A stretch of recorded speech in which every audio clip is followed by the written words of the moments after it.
You see, if maybe the mother was, on crack, or if she was drinking alcohol to excess, or any number of things, we know that birth defects could occur. And so, yes, we could affect that.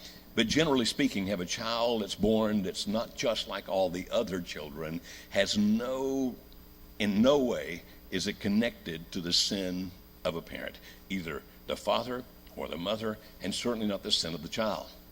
Yet it's what people believed. And because they believe that, they ask that question. And people will still do that today. Even though it's evidently clear that it's not God punishing us, people will still ask that question. Well, did the parent sin or did he sin? Now, in the next verse, Jesus says this. He said, neither this man nor his parents sinned.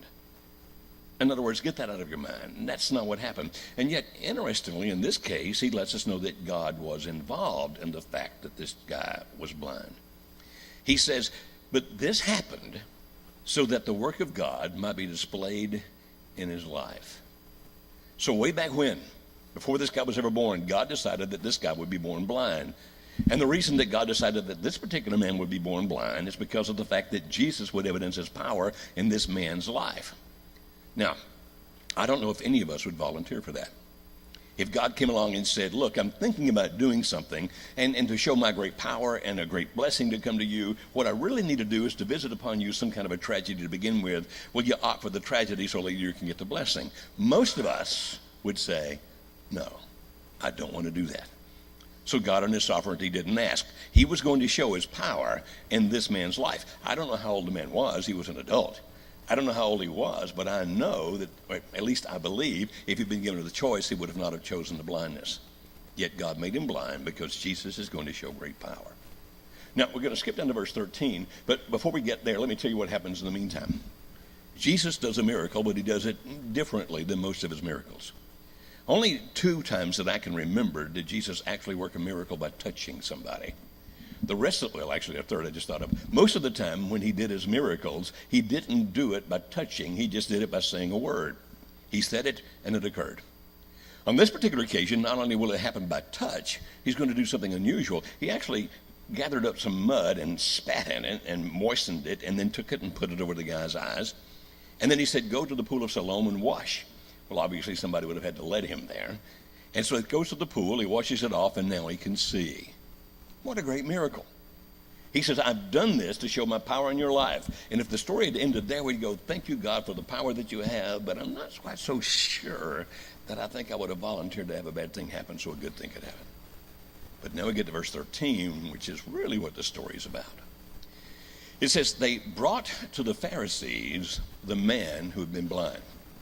They being the people that knew him. Because when he went back home and he could see, people disagreed as to whether it was really him or not. They were saying, wait a minute, the guy that lived here was blind. This couldn't be him. He just looks like him.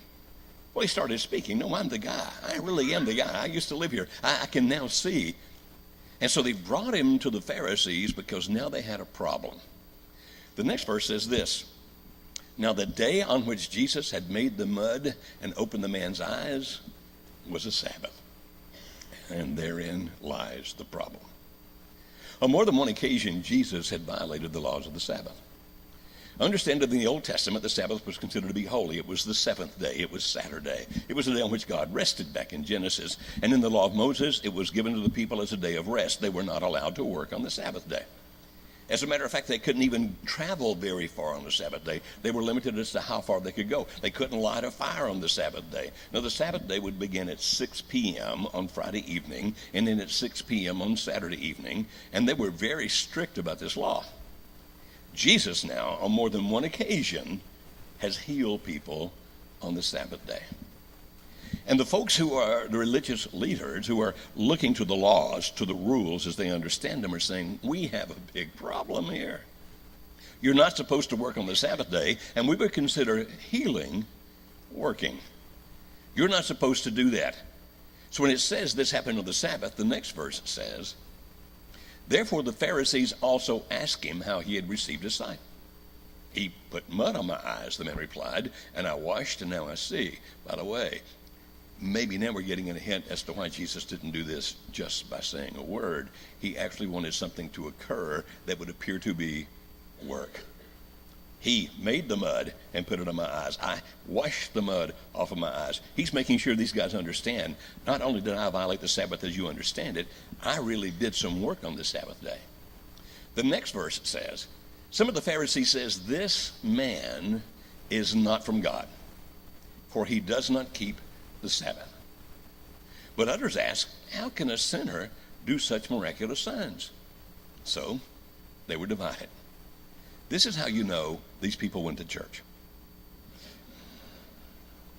Because half of them are saying it can't be from God because it's not the way God would have done it. Well, how do you know how God would do it? Well, my understanding of the book says that God would do it this way, and since it wasn't done that way, surely it wasn't God. The other people are saying, but it's a miracle. It's a bona fide miracle. We can prove it's a miracle. It must be from God. So half are saying, no, it can't be. The other half are saying it must be, and they get into this big church fight. The next verse says, finally they turned again to the blind man. What have you to say about him? It was your eyes he opened. The man replied, he is a prophet. You must understand at this point, the blind man doesn't really understand that Jesus is the Son of God. All he knows is that he's this itinerant preacher, a rabbi, who had come through, and that he had worked a miracle, even though, at least according to the text, the man had not asked for the miracle. Jesus had done it on his own. Now, there are occasions when sometimes people would ask. There's another occasion in the book of Matthew, for example, where two blind men beg him to heal. Have mercy on us, O Son of David. And he did what they asked. Another occasion where men actually cut a hole in the roof to drop a guy and was paralyzed because all of them, including the man who was paralyzed, had faith that Jesus could do it and they were going to get to him somehow, some way. At least by this text, this guy's just sitting there minding his own business. And this happens to him. He's excited and he says, I don't know what you guys think about this, but I'll tell you one thing. He's a prophet. He doesn't know he's the Son of God, but he knows that somehow God has been involved. So the next verse says this. The Jews still did not believe that he had been blind and had received his sight until he sent for the man's parents. The next verse says this. Is this your son? Is this the one you say was born blind? How is it that now he can see? Can you hear all the doubt in this? We're not convinced the guy was really born blind, okay? We're not convinced that's occurring. Now, you're his parents. You say he was born blind. So you tell us, if he really was born blind, how can he see now? Now, mom and dad are on the spot. So the next verse says this. We know he is our son. Okay, this is the right guy. It's not an imposter. This really is the guy who was blind. The parents answered, and we know he was born blind, but how can he see now? Or who opened his eyes? We don't know. Ask him. He's of age. He'll speak for himself. Now, if you read that, you got to think, what were they thinking? I mean, wouldn't you be excited? Whatever handicap your child had. Now, for us, with our Angel, who is 43 years old, Angel's IQ is 57. Back in the day, 43 years ago, that meant she was classified as being trainably mentally retarded. That's how they actually called it back then. I know that people find that an offensive phrase today. It's called mentally handicapped, but that's how they classified her. And throughout her life, she's had to deal with all kinds of things with this. She went to the special ed section of school. I mean, she went to school till she was 21. We lived in Georgia, and that's what happened. If you couldn't graduate, you could go till you're 21 if you were a special child, and then you got a certificate. I remember the day that she actually wore the cap and gown and went across the stage with all the seniors who were much younger than she. And as they went across getting their diplomas, she went across and got her certificate of completion. And I remember, although I didn't see it clearly because Alice and I were crying too hard, but I remember her going through there and being so proud that she'd at least gotten that far. And if somebody came along and did that, I don't care if they made her wash mud off or if they just spoke a word, if somehow they could make my daughter aware that she was no longer mentally handicapped, I think I'd be singing to the rafters. Look, my child. Now, it's not that I doubt my child's mental ability in the next life. I'm quite convinced that when she vacates this body, and I pray that it'll be many, many, many years from now, when she finally vacates this body, that this body is impaired. It's got brain cells that didn't develop. But the next body, the resurrection body, won't be limited like that, and she'll be as smart as anybody else. But still, even though she's made it to 43, and she's pretty happy, she's about as happy as any kid you want to find, because she really is a child. You understand, a little girl that lives in a woman's body. Somebody once gave her a little Grinch doll, and if you ever wanted to see pure ecstasy, was to watch this child receive a Grinch doll. Even with all that, if somebody made it where all of a sudden she was as the others. And the cool thing is, she would not have gone through the teenage years. We would have just skipped all that. Every parent here is going, we understand, we get this. I'd be ecstatic. And if they say, is your child healed? I'd go, yes. Well, who did it? Based on the personality of the parent, it could be answered different ways. There's some people who are just very analytical and very thorough, going, well, we weren't there, but we have been informed that it was such and such. We did not see it ourselves, but based on the evidence, different parents would answer it different ways based on their personalities. Look what these people do. They say, ask him. He'll tell you. Now, it's hard to know another person's motives unless we actually are told what the motives are. Look at the next verse. His parents said this because they were afraid of the Jews. For already the Jews had decided that anyone who acknowledged that Jesus was the Christ would be put out of the synagogue. What's their motivation? We refuse to admit that God has healed our son, although it's quite clear that our son is healed. We refuse to admit it was God who healed our son because my church doesn't feel like that. My church doesn't think like that. My church doesn't believe like that. And if we say we believe like that, they'll throw it out of my church. And I can't let that happen. You're saying, wait a minute, it didn't say church, it said synagogue. That was the church of the day, you understand? And I'm trying to just modernize it where we can relate to it today, because you do realize that churches today have people are people. And they haven't changed a whole lot over history. Would you agree or disagree with that? I had lunch one day with a Jewish rabbi many years ago, and he started talking about all the problems he had in his synagogue. And he talked about all the people and all that was going on.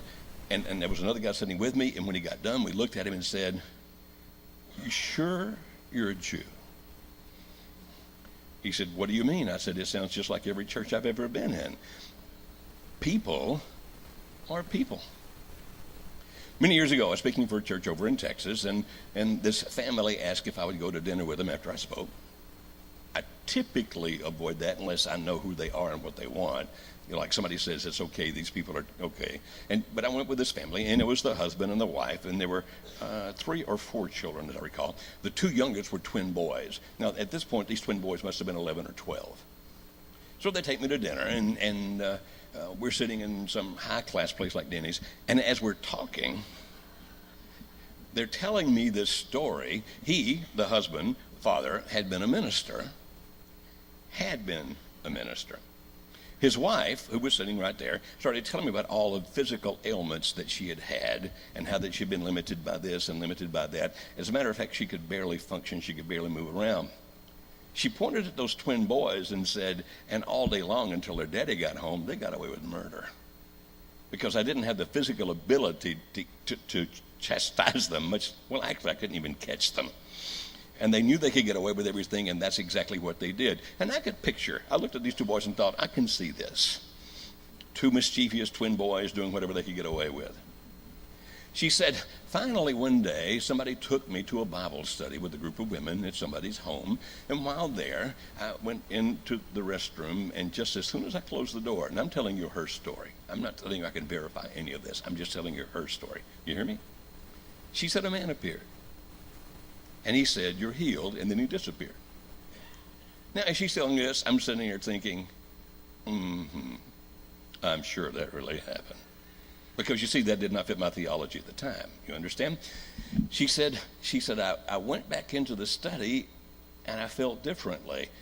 And when I came home, there were no aches, there were no pains, there were no debilitations. When the person took me home and let me out of the car, it was as if I had never been ill. She said, I went to my doctor. I told her. Our doctor went to church with us. She said the doctor had my file, which was 2 inches thick. and ran all those tests on me and said, you're healed. There is nothing there. You're completely well. Now, at this point, the twin boys chimed in.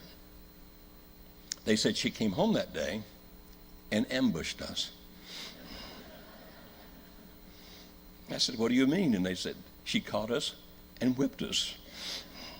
And we hadn't even done anything that day. She was just catching up. And so I turned to her husband and I said, this is great news. He said, yes, until we told our church. He said, what do you mean? He said, here's what, and he was the minister. He said, here's what my church leaders said. There's no doubt that she's been healed. The doctor that goes to our church says, I have medical evidence she's been healed. But you must understand two things. Number one is we know now that you're going to be telling people that. But number two is we don't believe that that happens. And because you're going to be teaching something we don't believe, you can't be our minister anymore. You're terminated. You have to go someplace else. And I said, okay, you're telling me. They said, we believe a miracle occurred. Yes, they said that. Then they said, you can't be our minister because you'll tell people a miracle occurred. He said, yes, they said that because it does not fit our theology. He said, yes, that's exactly what happened. Now again, I didn't get to talk to the church leaders. I did no investigation. I can't tell you the other side of this. But can you imagine that in my mind, as I heard that story, my mind went straight to this chapter in the Gospel of John. We can't say what is not already believed here, because if we do, we'll be cast out of the synagogue. I may have told this story here before. Forgive me for telling it again. A couple of years ago, I was on the campus at Lipscomb doing one of our workshops for marriages in crisis, and this young man walked up and said, are you Joe Beam? I have learned over the years to always reply, why do you want to know? He said, well, I heard you preach about heaven. I said, yes, I'm that Joe Beam. He said, I thought it was a great sermon. I said, thank you very much. He said, I went home and preached it at my church. I said, how did it go? He said, they fired me. I first laughed because I thought he was kidding. He said, no, they really did. They fired me. And I said, why? And they said, because it's not the way you believe it. And because they don't believe it that way, if I said it that way, then I was terminated that day. Now, it may be that it sounds like I'm trying to beat church people up. I'm really not. What I'm trying to say is that people are people. People have always been that way, and people will always be that way. And even though I think of myself as being highly enlightened and having an extremely open mind, sometimes I do the exact same thing. Somebody will tell me something, and I'll go, no, that can't be true. God didn't do that. Why not? Because in my preconceived notion of God, he does not do that. Therefore, since my preconceived notion of God says God doesn't work that way, then no matter what story you tell me, I know it couldn't happen because I know that God doesn't do that. And when I do that, I'm just like these guys right here. Am I the only one here that's ever done it? Who has limited God because of what we've already accepted up to that point? And yet, it's really important that we pay attention to what doesn't happen as we expect it to. If you gentlemen back there will skip down to verse 39. Make that 35. I could be cured of blindness myself. It would help me right now. Down to verse 35 back there, gentlemen. Got it? Okay. After they threw out the guy, they threw out the healed guy. They threw out the healed guy, by the way, because he finally got smart with them. They asked him everything all over again. And the second time through, he said, do you keep asking the same questions over because you want to become a disciple of that man? So he got a little mouthy. And anybody relate to that, by the way? Where sometimes you just open your mouth and you realize later, maybe I should have just shut up right then. There's been a lot of sermons as I walked out of the pulpit, I thought, if I'd have quit 10 minutes ago, I'd be okay. He gets to verse 35. Jesus heard that they had thrown him out. And when he found him, so Jesus goes looking for the guy. He said, do you believe in the Son of Man? Next verse, please. Who is he, sir? The man asked, tell me so that I may believe in him. See, he did not know that Jesus was the Son of God. He had no idea that he was the Messiah. Jesus, by the way, as the Messiah, often referred to himself as the Son of Man. He didn't know anything other than this guy had power from God. The next verse says, you have now seen him. In fact, he's the one speaking to you. Then the man said, Lord, I believe. And he worshiped him. Would you? If you had just seen the power of God manifested in your life. No. It's easy to say, yes, I would. But think about this. It's just cost you being thrown out of your synagogue. It's just been a situation where that your own parents vacillated and backed away and didn't stand with you. So now you may lose relationship with your parents because they want to stay in the synagogue. You've lost relationship with the people that you used to go to church with.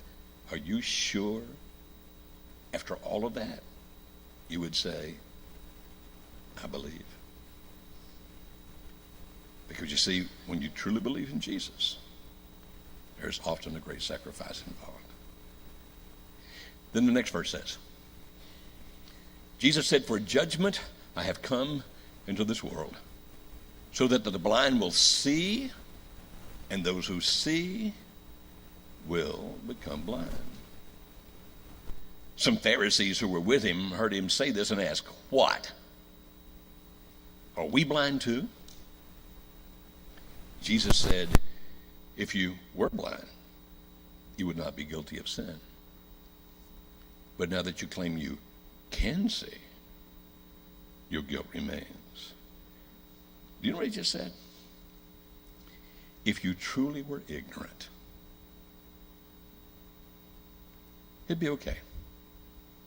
If you truly were ignorant, I could overlook this. But you've seen this man healed, and you claim that you understand God. You claim that you're people who can see, and because of that, yet you refuse to see. I'll hold you in your guilt. You see, I'm quite convinced there's a difference in people who sincerely are wrong just because they've not learned better,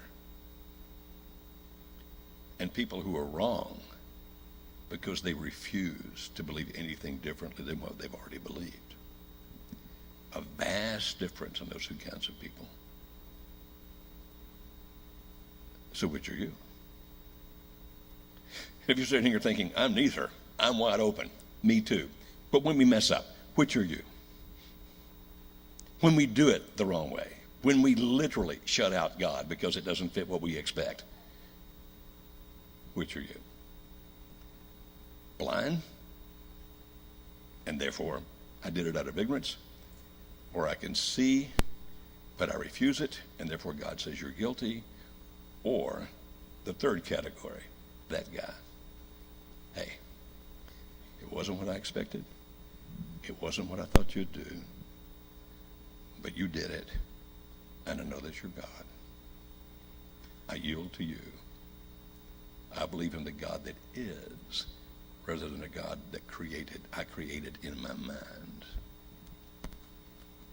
We've come to a time of helping. If we can help you, please let us know by coming to the front when we stand and sing.